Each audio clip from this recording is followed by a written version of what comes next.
Con este libro lo que he intentado es sacar un poco a los submarinos del mundo de la mitología e intentar objetivar un poco su papel en la guerra, ¿no? En la Segunda Guerra Mundial. Cosa que no es nada fácil. Y no es nada fácil, yo creo que hay que retrotraerse a la época de lo que para nosotros es el 98. Es decir, que es el momento en que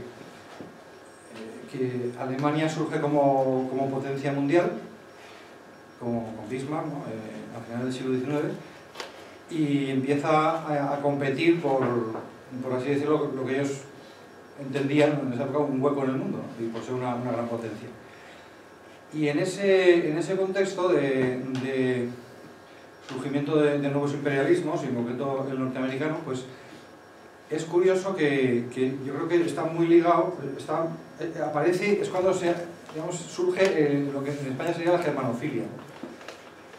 Porque aparentemente para los españoles Alemania, el Segundo Imperio, podría ser un imperio, una potencia un poco simpática, porque Prusia se hace con Alemania a expensas de Austria, y España es un aliado tradicional de Austria, por lo menos lo era, ¿no? Entonces, ¿cómo surge? Es una cosa curiosa que en concreto surge en torno al 98, como he dicho, y en concreto el Pacífico. Alemania se intenta expandir por el Pacífico, aparte de por otras zonas, ¿no? Y hay un conflicto, entra en conflicto, bueno, no es que entre en conflicto, pero ahí hay un reparto de las islas del Pacífico, y hay un pequeño archipiélago que se llama Samoa, en el cual surge un conflicto de intereses en los años 80, y en esa época Estados Unidos todavía no tiene ninguna ambición imperialista. Y de hecho, el conflicto de Samoa en los años 80 se resuelve. Los americanos entonces eran partidarios de la autodeterminación de los pueblos, por así decirlo, eran partidarios de que Samoa tuviese su propio príncipe y fuera independiente. Pero Inglaterra y Alemania imponen una especie de pacto tripartito en el cual el archipiélago es gobernado por las tres potencias, ¿no? Por Estados Unidos, Alemania e Inglaterra. Y después, en los años 90, está a punto de haber una guerra entre Estados Unidos y Alemania, precisamente por este archipiélago insignificante, ¿no? Y al final se produce una partición, hay una parte del archipiélago que se le queda a los alemanes. Y en ese momento, que coincide casi por así decirlo, con el 98 español, es cuando se produce este cambio de paradigma en Estados Unidos, que Estados Unidos pasa a ser una potencia imperialista. Ya no quiere que los países se gobiernen por sí mismos, sino que quiere su tajada, ¿no? Y entra en conflicto con Alemania. Y por eso digo que es curioso, porque en este pequeño conflicto de Samoa, por cierto, que aquí están las fotos de ese libro primero que dije, que como no pudieron salir aquí, las he metido en un DVD, el que lo quiera puede. Pues en este pequeño conflicto surge, por así decirlo, la amistad anglo-norteamericana, ¿no? Hasta entonces, aunque nos pueda parecer extraño a nosotros hoy día, Inglaterra y Estados Unidos, sobre todo Estados Unidos, no podía ver a Inglaterra. Inglaterra era muy impopular en Estados Unidos, era su enemigo número uno. Y precisamente hay este cambio en la opinión pública norteamericana se produce en este conflicto de Samoa, es un poquito antes que el 98 español. O sea, si hubiera habido una guerra con Alemania, a lo mejor nos hubiéramos salvado nosotros de que Estados Unidos hubiera elegido como víctima de su imperialismo a España, ¿no? Porque estuvieron a esto de entrar en guerra Alemania y Estados Unidos. Entonces, en ese contexto, que para nosotros es totalmente desconocido, es cuando se forja esta especie de pacto para entonces imposible para los norteamericanos, porque ya digo que odiaban a los ingleses como que eran su enemigo natural, en el cual pasa la opinión pública norteamericana a mirar con simpatía a Inglaterra y negativamente a Alemania. Entonces ahí es donde surge esta especie de futura unión, que entonces parecía imposible, entre Estados Unidos e Inglaterra. Y por eso digo que, de hecho, en el 98, cuando ya Estados Unidos ataca a España, toda Europa es contraria a esta agresión, ¿no? Estadounidense, menos Inglaterra. Y entonces es cuando Estados Unidos, en agradecimiento a la postura favorable de Inglaterra, digamos que surge se consolida esta especie de pacto no firmado, que con el tiempo desembocará en... Bien, ¿por qué lo digo esto? Porque también hay que verlo desde otro lado. España también agradece, o más bien, sí, agradece a Alemania que en el caso del 98 se hubiera puesto del lado español. y a la vez en España surge un sentimiento contrario a Estados Unidos, contrario a Inglaterra, si no lo hubiera ya de antes. Contra Estados Unidos no teníamos nada, al contrario, España había sido uno de las grandes ayudas para su independencia, ¿no? Con Inglaterra, por supuesto, pero no tendríamos más que contra Francia, pero sí que surge. Por eso digo que es difícil, luego al ver las guerras mundiales del siglo XX, hay que comprender que en España hay un fuerte movimiento de germanofilia, ¿no? Que se debe a esto, al apoyo alemán frente a Inglaterra y Estados Unidos, ¿no? Y por eso digo que es muy difícil a veces sacar del contexto sentimental las cosas relativas a la guerra mundial. Y en particular los submarinos. ¿Por qué? Porque los submarinos son... no es que sea la punta de lanza, pero es lo único que pudieron hacer en el mar los alemanes. Entonces ahí es donde hay que entrar un poco en la estrategia naval que existía en la época del comienzo del siglo XX, que se debía sobre todo a las ideas de un norteamericano que se llamaba Mahan, que era partidario, teorizaba sobre la necesidad de una batalla definitiva, de una batalla definitiva o como se quiera, decisiva. Se recordará también este libro famoso de Fuller, de las batallas decisivas del mundo occidental, ¿no? Seguro que lo han leído. Es este concepto de que las guerras, de que todas las grandes cosas de la historia se deciden en las guerras y todas las guerras se deciden en unas grandes batallas. Cosa que por supuesto no tiene por qué ser, ni mucho menos, pero entonces era un absoluto dogma. Y el dogma era que había que ir a una guerra, o si había guerra había que decidir todo en una batalla definitiva. Y con este objetivo se fundan las grandes flotas del principio del siglo XX. Y esto en Alemania es la tesis de Tirpitz. Tirpitz tenía la tesis suya, la llaman los alemanes la disuasión. La Tirpitz pretendía, si no poder igualar a los ingleses, por lo menos disuadirles, o sea, por lo menos tener una flota suficientemente poderosa como para poderse enfrentar a ellos, de manera que supieran los ingleses que en caso de enfrentarse a la flota alemana, aunque ganaran, quedarían tan maltrechos que ya no serían la primera potencia mundial, que quedarían por detrás de Estados Unidos. Claro, como digo, este planteamiento de Tirpitz, que es decimonónico, es de finales del siglo, no ha asimilado, no ha digerido la posible alianza entre Estados Unidos e Inglaterra. ¿De qué más le da a Inglaterra que darse el número 2 si el 1 es su aliado?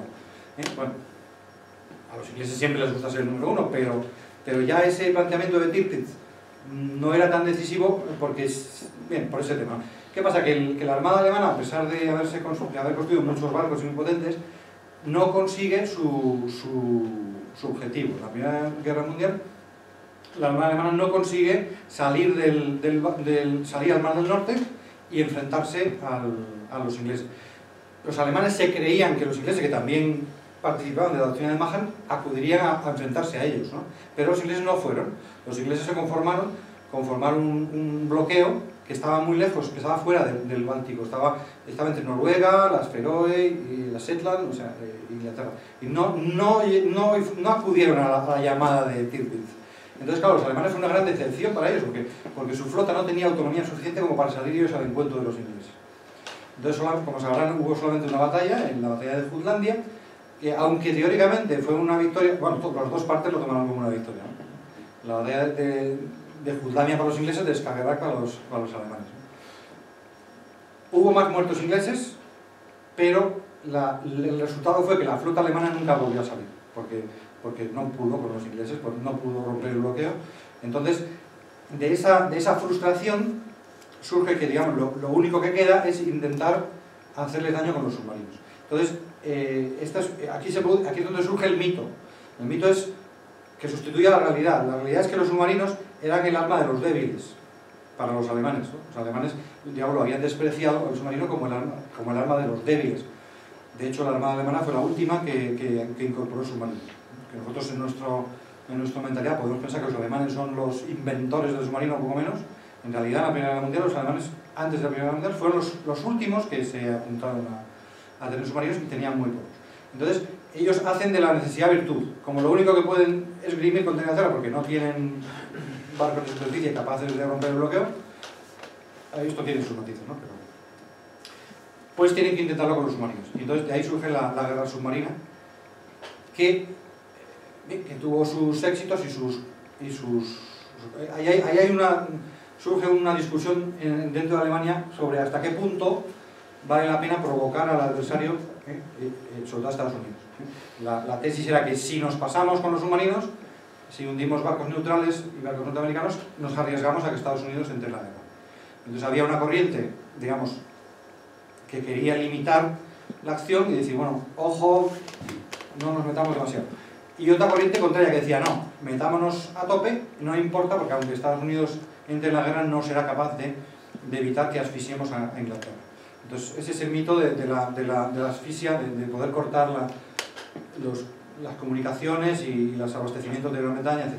Lo que sucedió fue lo contrario, fue Gran Bretaña el que asfixió a Alemania. Al final de la guerra, de la Primera Guerra Mundial, en Alemania había auténtica hambre, cosa que no había en Inglaterra, y al final fue la flota de alta mar la que se sublevó, la que se amotinó y provocó el armisticio. Porque Alemania, estando todavía, no habiendo retrocedido de sus posiciones en tierra conquistada en el continente, sin embargo tuvo que pedir la paz porque en la retaguardia se le había sublevado la flota.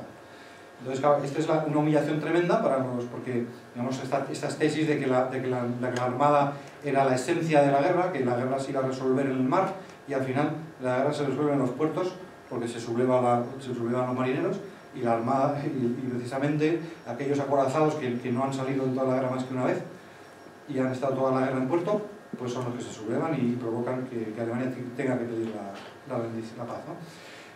Saltamos entonces a la Segunda Guerra Mundial. ¿Qué pasa con la Segunda Guerra Mundial? Entre medias, la Armada alemana, sobre todo Raeder, crea un concepto nuevo que es el llamado Kreuzerkrieg, la guerra de crucero, ¿no? También llamada, es un concepto extraño pero bueno, en definitiva los ingleses a veces lo traducen como Cruiser War o guerra económica, en fin, guerra de crucero, pero claro, guerra de crucero, ¿qué es eso de crucero? Básicamente es combinar la tesis de Tirpitz, de la batalla estratégica, de la batalla definitiva, con esa asfixia de las redes de comunicación. Por eso Kreuzerkrieg quiere decir porque hay una serie de lo que llaman o que digamos en inglés que serían task forces, ¿no? Grupos de combate que estarían compuestos por cruceros muy veloces, capaces de evitar el enfrentamiento con la flota enemiga. Estos cruceros se dedicarían a la guerra comercial, a hundir barcos comerciales, a amenazar las líneas de comunicación, y eso provocaría una dispersión de la flota inglesa, de manera que, incluso siendo inferior la flota alemana, porque ellos se daban cuenta que no llegarían a construir una flota más poderosa, sí podría llegar a un enfrentamiento, si no a nivel de igualdad, pero sí. O sea, es una especie de mezcla entre la teoría esta de la disuasión de Tirpitz y la guerra económica que se había impuesto porque era lo único que se podía hacer en la Primera Guerra Mundial. Es decir, que van con esa especie de híbrido. En la Segunda Guerra Mundial la Armada Alemana tiene Raeder, el jefe de la Armada, tiene una especie de concepto híbrido, ¿no? De concepto híbrido de una mezcla. De hecho, incluso renunciando a que tenga que haber una batalla decisiva. Poder salir del Mar del Norte para ir al Atlántico y intentar ese asedio a Inglaterra, pero como forma de dispersar a la flota inglesa, ¿no? De manera que la Home Fleet, la flota que se queda protegiendo Inglaterra, sea debilitada hasta el punto de poder salir y combatir con ella de manera más o menos decisiva. Esto es, digamos, el imaginario de Raeder, que escribe este libro, Kreuzerkrieg en Entre Guerras, ¿no? Es su tesis doctoral, al acabar y esta tesis ellos se la meten a Hitler. O sea, quizá una idea que yo mismo he compartido, y quizá equivocadamente, es pensar que Hitler era un hombre que no entendía el mar, que pensaba en términos terrestres, ¿no? Que solo pensaba... Es cierto que él, cuando hablaba del Lebensraum, ¿no? El espacio vital, estaba pensando en la Unión Soviética, en conquistar espacios de tierra para los alemanes en la Unión Soviética, pero también en recuperar las colonias alemanas, ¿no? Él siempre, su Lebensraum no era estrictamente continental y europeo, él también pensaba en recuperar las colonias, ¿no? Pero la diferencia entre el Estado Mayor alemán y Hitler es precisamente esa anglofobia que persiste en los alemanes, como digo, que está arraigada en ese conflicto que surge a finales del siglo XIX y que lógicamente está alimentada por la Primera Guerra Mundial, etc. Pero esa anglofobia permanece oculta, porque no se puede manifestar, en el Estado Mayor de la Armada Alemana. Tan oculta que nunca pueden hablar de que están pretendiendo igualarse a los ingleses. Ellos siempre hablan de Polonia y Francia como enemigos potenciales. En los años 20, 30, siempre se está hablando de poderse enfrentar a Francia, Polonia. A Polonia, lógicamente, por así decirlo, está chupado, pues todo queda en el Báltico y no hay que hacer... Pero para enfrentarse a Francia hay que salir al Atlántico. Entonces, digamos, ellos disfrazan sus planes de expansión y de creación de una nueva flota, lo disfrazan como necesitamos esto para afrontar la amenaza francesa o poder amenazar a Francia, ¿no? Pero en realidad el Estado Mayor de la Marina, de la Armada, está pensando en Inglaterra. Y esto es lo que digo, que a veces se tiende mucho a hacer recaer todas las culpas de la Segunda Guerra Mundial sobre Hitler, cuando en realidad en el aspecto naval Hitler era mucho más prudente que los marinos alemanes, en concreto que Raeder. Entonces Raeder es el que le convence a Hitler de que la guerra se tiene que decidir en el mar. Y Hitler, que digamos, es cierto que tenía un concepto, y en Mein Kampf habla de que la armada tiene miras cortas, porque se conforma con barcos pequeños, etc. Es cierto que el pensamiento de Hitler es un poco anticuado, en el sentido de que para él barcos más eficaces son barcos más grandes, con más coraza y con cañones más grandes, de mayor calibre. Digamos, por ejemplo, el concepto de la aviación naval en la mente de Hitler no llega a penetrar, ¿no? Él está siempre pensando en términos de cañones y coraza, ¿no? Y velocidad, ¿no? Bueno, que son los tres clásicos de toda doctrina militar, ¿no? Es la protección, la velocidad y el fuego, ¿no? Pues, claro, quiere más fuego, más protección, más velocidad, lógicamente, todo lo que se pueda y superar en todo al enemigo. Entonces, ahora, lo que diferencia a Hitler de Raeder es que Raeder, digamos, le convence con que hay que competir con Inglaterra. Hitler siempre pensaba en esa especie de reparto, el mar para los ingleses, la tierra para los alemanes, y ya está, ¿no? Siempre y cuando nos devuelvan también las colonias. Pero es Raeder el que le convence de que tiene que haber un enfrentamiento en el mar con los ingleses, digamos, con este concepto de Kreuzerkrieg, que no sé hasta qué punto Hitler lo llega a entender. De hecho, eso sí, que Hitler impone sus criterios en el sentido de el Estado Mayor, cuando hace el famoso plan Z, el plan de rearme, da prioridad a los buques más veloces, a cruceros, y los acorazados, que le pedía Hitler, que le pedía 6 acorazados enormes, mayores que el Bismarck. El Estado Mayor quiere postergarlos hasta construirlos hasta después del año 44, ¿no? Que le dicen a los acorazados que hay que empezar a construir ya. Bien, bueno, esto es una especie de detalle pequeño, pero es importante que Hitler no impuso su locura al Estado Mayor, ¿eh? Fue el Estado Mayor el que le impuso la carrera con Inglaterra. Carrera que es bendecida por los propios ingleses en el año 35. Entonces en el año 35 se firma un acuerdo